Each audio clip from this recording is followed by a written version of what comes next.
नमस्कार छात्रों, आज हम देखेंगे माँ पर नहीं लिख सकता कविता। इस कविता के कवि का नाम है चंद्रकांत देवताड़े। कविता की मुख्य भावना माँ के प्रति गहरा सम्मान, प्रेम और कृतज्ञता है। जिंदगी में ऐसा होता है कि किसी के जाने के बाद उसकी मौजूदगी के एहसास लगातार बना रहता है, बल्कि समय बीतने के साथ वह एहसास गहरा होता जाता है। माँ के जाने के बाद उसका एहसास भी लगातार घना होता जाता है।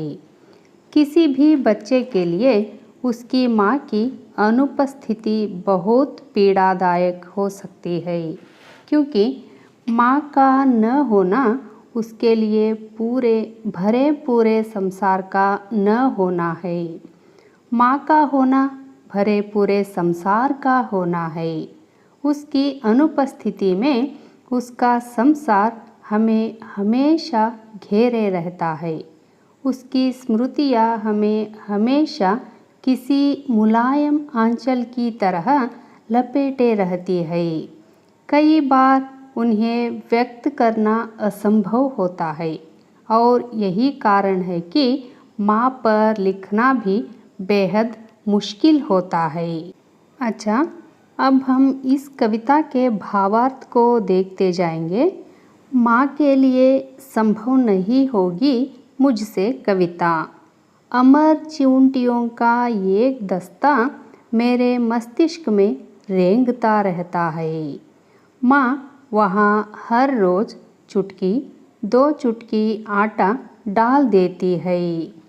कवि के लिए भी यह मुश्किल है कि वे माँ पर कविता लिख सके। उनकी इस कविता की पहली पंक्ति माँ पर कविता न लिख पाने की असमर्थता नहीं, बल्कि एक गहरी पीड़ा है। माँ की गहरी स्मृतियाँ है कि कवि के मस्तिष्क में अमर चिऊंटियों का दस्ता जैसे हमेशा रेंगता रहता है। इसके बाद की पंक्ति देखेंगे। मैं जब भी सोचना शुरू करता हूँ यह किस तरह होता होगा, घट्टी पीसने की आवाज़ मुझे घेरने लगती है और मैं बैठे बैठे दूसरी दुनिया में ऊँघने लगता हूँ। यहाँ पर कवि कहते हैं कि घट्टी पीसने की आवाज़ के साथ ही कवि को और साथ साथ हमें भी उस दुनिया में ले जाती है जहाँ माँ का संसार फैला हुआ है, एक आत्मीय और गहरा संसार। यह माँ को याद करने का बेहद मार्मिक तरीका है। माँ को यहाँ काम करते हुए याद किया जा रहा है, यानी यहाँ माँ किसी तरह का आराम नहीं कर रही है, बल्कि घट्टी पीस रही है। और घट्टी पीसने का अर्थ सिर्फ घट्टी पीसना नहीं, बल्कि रोटी बनाने पकाने तक का मामला, भूख और स्वाद का मामला है, जिसके जरिए वह अपने बच्चों को आग और भूख के स्वाद से परिचित कराती है। अगले पंक्तियों को देखिए। जब कोई भी माँ छिलके उतार कर चने, मूंगफली या मटर के दाने नन्ही हथेलियों पर रख देती है, तब मेरे हाथ अपनी जगह पर थरथराने लगते हैं। कवि हमें हमारे ही अनुभव से जोड़ देते हैं और हम पाते हैं कि हमारी माँ दाने और मटर छिलकर हमारी नन्ही हथेलियों पर रख रही है। और हम पाते हैं कि कवि के साथ ही हमारे हाथ भी थरथरा रहे हैं।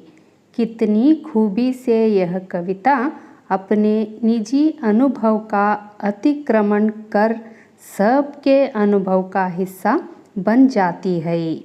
माँ ने हर चीज़ के छिलके उतारे मेरे लिए, देह, आत्मा, आग और पानी तक के छिलके उतारे, और मुझे कभी भूखा नहीं सोने दिया। शायद इस दुनिया में माँ ही वह पहली व्यक्ति होती है जो किसी बच्चे को दुनिया में पहले पहल के तमाम अनुभव से परिचित कराती है, चाहे देह हो या आत्मा, आग हो या पानी। वह कभी अपने बच्चों को भूखा नहीं सोने देती। इसीलिए कवि कहते हैं कि माँ ने हर चीज़ के छिलके उतारे मेरे लिए। देह, आत्मा, आग और पानी तक के छिलके उतारे और मुझे कभी भूखा नहीं सोने दिया। अंतिम पंक्तियों को देखिए। मैंने धरती पर कविता लिखी है, चंद्रमा को गिटार में बदला है, समुद्र को शेर की तरह आकाश के पिंजरे में खड़ा कर दिया। सूरज पर कभी भी कविता लिख दूंगा, माँ पर नहीं लिख सकता कविता। कवि धरती पर भी कविता लिख सकते हैं, चंद्रमा को गिटार में बदल सकता है, समुद्र को शेर की तरह आकाश के पिंजरे में कैद कर सकता है, सूरज पर भी कविता लिख सकता है, लेकिन माँ पर कविता नहीं लिख सकता। एक बच्चे के लिए उसकी माँ हमेशा उसके आसपास ही होती है। दुनिया के तमाम उजाले और अंधेरे, भूख और प्यास, आग और पानी के अनुभव देती हुई, समझाती और महसूस कराती हुई सचमुच माँ पर नहीं लिखी जा सकती कविता। सचमुच बच्चे के लिए माँ माँ ही होती है। माँ का स्थान कोई और नहीं भर सकता। इसी प्रकार पाठ्यक्रम से संबंधित वीडियो के लिए मेरे हिंदी कन्नड़ा अभ्यास चैनल को लाइक, शेयर और सब्सक्राइब कीजिए।